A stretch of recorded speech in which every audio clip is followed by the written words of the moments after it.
अस्सलाम वालेकुम रहमतुल्लाहि वबरकातुहू। मदरसा अकबर उलूम में आज एक शशमाही इम्तिहान का एहतमाम किया गया। इसमें तमाम मुदर्रिस और बाहर से भी मुदर्रिस बुलाए गए। उनके सामने इस शशमाही इम्तिहान का बच्चों से इम्तिहान लिया गया। उसके बाद उन बच्चों को जो बच्चे अच्छी तरीके से इसके अंदर अपनी मेहनत को उजागर किए हैं, उन बच्चों को इनामात से नवाजा गया।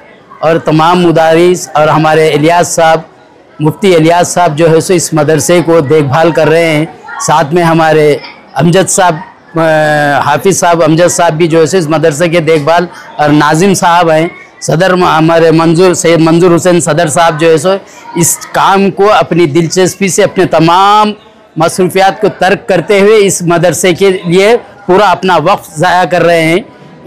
इसी सिलसिले में ये छोटा सा एक प्रोग्राम रखा गया था जो आपके पेश नज़र है।